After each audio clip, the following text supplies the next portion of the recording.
चलिए मार्केट महारथी सेगमेंट की शुरुआत करते हैं। अनिरुद्ध सरकार, CIO क्वेस्ट, आज हमारे मार्केट महारथी हैं शो पे। अनिरुद्ध, गुड मॉर्निंग, बहुत बहुत शुक्रिया। इतनी ज़बरदस्त रैली दिखाई दे रही है, आपके पोर्टफोलियो में भी रिफ्लेक्शन होगा इसका। क्या लगता है 6 महीने के लिए लार्ज कैप की तरफ ज़्यादा झुकाव होना चाहिए? इस भयंकर रैली को अप्रोच कैसे करें? हाय, गुड मॉर्निंग अजय। अगर हम देखें पिछले, इनफैक्ट ये डेटा आपने देखा होगा, पिछले 5 इलेक्शन जो हुए हैं उसमें उसके इलेक्शन के 6 मंथ्स पहले मार्केट ने एनीवेयर बिटवीन 10% to 30% के आसपास they have given you N upside. एक साल था जहां पे 60% था, बट वो मैं एक आउटलायर पकड़ूंगा। But on an average around 15 से 20% का अपसाइड होता है 6 months prior to the election. ये 6 मंथ आपका चालू होता है फ्रॉम 1 नवंबर। एंड अगर मैं आज के दिन में देखूं, ऑलरेडी 1 नवंबर से वेयर वी आर टुडे, रफली अराउंड 8.5 to 9% इंडेक्स का अपमूव हो चुका है। तो मैं बोलूंगा यहाँ से डेफिनेटली अगर हम पास्ट ट्रेंड पकड़ के चले, the momentum might continue. Question comes कि लार्ज कैप लेना चाहिए कि मिड कैप या स्मॉल कैप। मैं बोलूंगा कंपनी पे फोकस होना चाहिए। लार्ज, मिड एंड स्मॉल सब जगह पैसा बन सकता है, but we need to focus कि कहाँ पे वैल्यूएशंस बहुत महंगे नहीं है एंड कहाँ पे the growth momentum can continue. Sector specific और कंपनी स्पेसिफिक एक्शन ज्यादा रहेगा। इंडेक्स हो सकता है आपको 5-10% अपसाइड दे यहाँ से इलेक्शन तक, but individual companies and sectors होंगे जो काफी आउट परफॉर्म कर सकते हैं from year on also. Stocks की ओर बेट किया जाए, किस तरह के स्टॉक्स, क्या PSUs लेना चाहेंगे?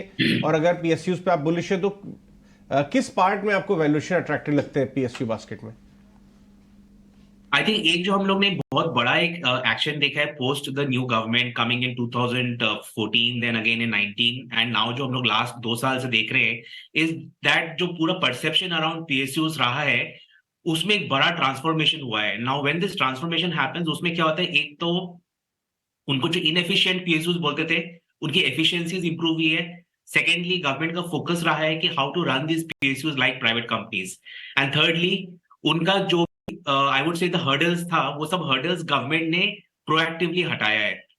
नाउ सबसे बड़ा आई वुड से PSUs में जो एक्शन होने वाला है, you will find in energy sector, defence, the metals and mining, and definitely in the banking sector also. तो पूरा जो बास्केट है I would say across spectrum of energy, mining, defence, oil and gas and banking, ये पूरे sector, पूरे सब sectors with in the PSU basket I think is going to see a multiple expansion in the next 6 to 12 months। तो वो एक बड़ा area है जहां पे गवर्नमेंट का continuity and increase focus from international investors also on PSUs is going to increase. Historically हम लोगों ने देखा है कि FIs का PSUs में बहुत ज्यादा इंटरेस्ट नहीं रहता है, बट लास्ट 1 साल में इवन दैट हैज चेंज्ड। हम लोगों ने काफी सारे FIs को देखा है who have been open to buying into PSUs। तो ये एक बड़ा चेंज है and I think this might continue. Okay, alright, morning Anirudh. तो ठीक है, ये कुछ स्पेसेस हैं जो आपकी पसंद के हैं अनिरुद्ध, क्योंकि पीछे जब से ग्लोबल बॉन्ड इंडेक्स में भी इंडिया की इंक्लूजन हुई, वहाँ पे भी बड़े फंड्स आए, हमने देखा है। FIs का बड़ा पैसा आप जिन स्पेसेस पे बता रहे हैं, और फ्रेश एलोकेशन अगर जनवरी से शुरू होती है तो क्या एक एक्सपेक्ट करना चाहिए? अब तक तो DIs ने एक बड़ा सपोर्ट दिया है, FIs का पैसा और आएगा तो और बड़ी तेजी क्या इंडेक्स में भी हम देख सकते हैं? Hi Priyanka, absolutely I would say कि FIs पिछले 6 मंथ्स में अगर हम देखें तो FIs were a bit concerned about the election outcome, क्योंकि काफी जो नॉइस हो रहा था was that the Modi effect is declining and it might not be as effective as the last election. But if you see the results जो कल आए, I think वो वापस वो confirmation हो गया that the Modi effect has not declined but it has increased. Now ये एक बहुत बड़ा confirmation होगा for a large amount of FI money which has been waiting to enter into India, because उनका एक बहुत बड़ा important factor होता है continuity of the policy, continuity of the government। ये जो न्यूज आया है ये उनको कंफर्मेशन देगा that continuity of government is very very likely. January typically जब FIs का फ्रेश एलोकेशंस होता है, we have seen in the last 6 to 12 months India का weightage has gone up. We are seeing a lot of India focused dedicated funds also. I think ये जो FIs का flow है वो यहाँ से ओनली इंक्रीज होने वाला है। मेरा सिर्फ ये कंसर्न है कि both FIs and domestic flows बढ़ने वाला है। Valuation of the whole market might go into a different zone altogether. The risk definitely goes up, but I would say यहाँ से since event driven market है, हो सकता है कुछ टाइम के लिए मार्केट्स एक्सपेंसिव रहे with both domestic and FIIs continuing to invest.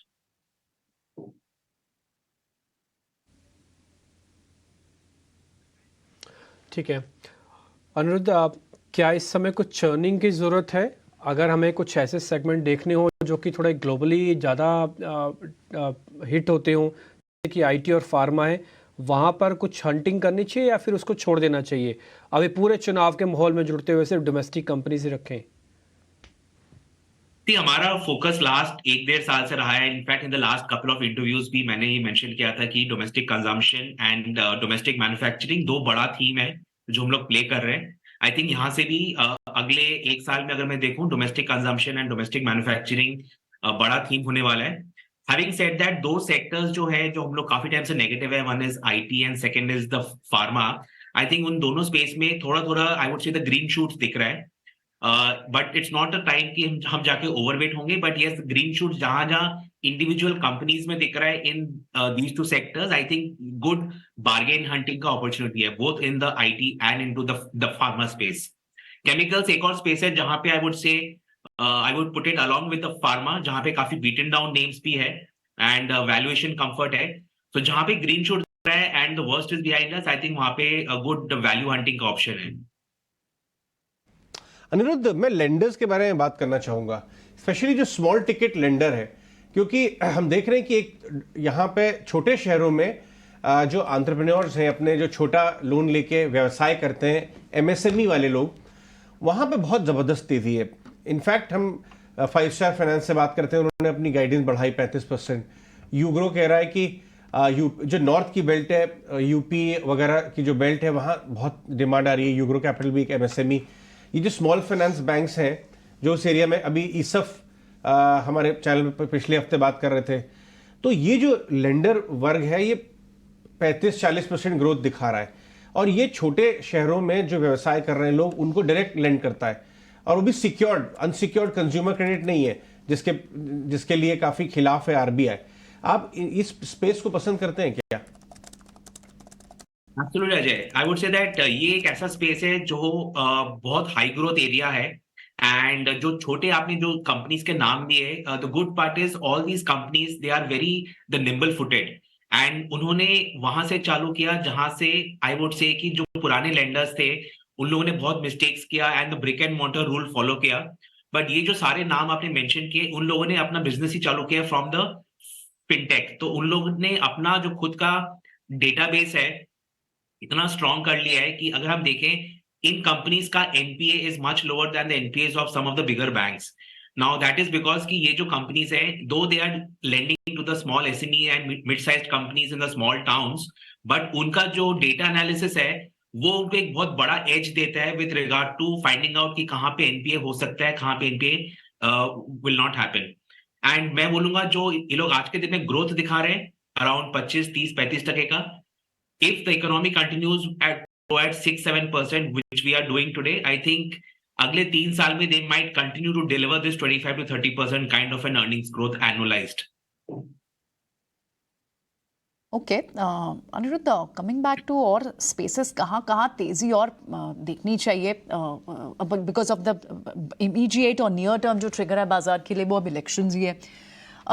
आज हम सुबह निकुंज से भी जब बात कर रहे थे, निकुंज क्लियरली कह रहे थे कि ओएमसीज पे नजर रखनी चाहिए, और ओएमसीज जिस तरह की तेजी दिखा रहे हैं, वहाँ टैक्स स्ट्रक्चर की भी बात कर रहे थे। आप इसमें कितनी बड़ी स्ट्रक्चरल स्टोरी शिफ्ट होते हुए देख रहे हैं?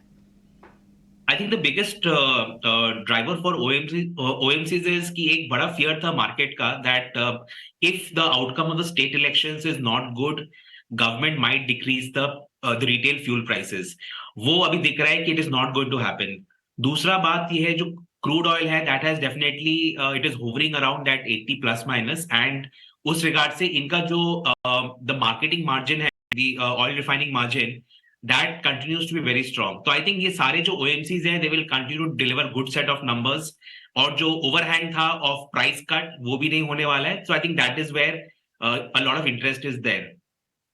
Oil and gas as a whole, I would say कि उनका valuation काफी सस्ता है, whether it is just OMCs or pure gas companies also like your GAILs, ONGCs of the world. But I would say whole PSU basket, as I mentioned, I am seeing a lot of optimism there because ये काफी under owned sector भी है whole PSU basket. कुछ funds के पास है but broader अगर हम ओनरशिप देखें इन इंडिविजुअल इन्वेस्टर्स और FIs, ownership is very very less. So across energy जिसके अंदर आपका power and oil and gas आएगा, I think this whole space is going to see a lot of action. ठीक है अनिरुद्ध, एक छोटी सी चीज़ आपसे और समझनी है। ये जो कंजम्पशन वाली है, खासकर रूरल कंजम्पशन के बार जब इलेक्शंस के डाटा को काफ़ी गंभीरता से देखा गया ना, तो ये भी देखा गया कि अर्बन में कहीं भी बीजेपी नहीं हारी, बट रूरल में अपोजिशंस पार्टी कई जगहों पर जीती है। ऐसा एक एनालिसिस सामने निकल के आया। तो शायद हो सकता है सरकार भी इस चीज़ को समझे कि देखिए रूरल पेनिट्रेशन बढ़ाना तो कुछ करना तो पड़ेगा। हाँ, तो इसको लेकर गवर्नमेंट क्या कर सकते हैं और किस पे फर्क पड़ेगा, जरा कुछ गाइडेंस दे सकते हैं आप? आई वुड से कि थोड़ा जो फियर था थोड़ा कम हुआ है, बट आई वुड से वो जो एग्री रिलेटेड जो पॉलिसीज अनाउंस होंगी वो might those things might come in the budget. जो फेब में अपना बजट होगा that be more like kind of the record, it be a very brief budget. उसमें हो सकता है कुछ एग्री रिलेटेड अनाउंसमेंट्स भी हो, but I would say overall जो कंसर्न था कि अगर outcome is not good then बहुत सारे socialistic policies will be announced, infra spending will take a back step, वो सब नहीं होने वाला है। So I am not concern actually कि because of the current outcome in the elections government will go a bit overdrive the rural spending. I think जो plan था उसी कंटिन्यूएशन में रहेगा। थोड़ा हो सकता है बजट में अनाउंसमेंट आए विद सम पॉलिसीज, बट उसके अलावा I don't see any major impact from the government with regard to announcements on that side.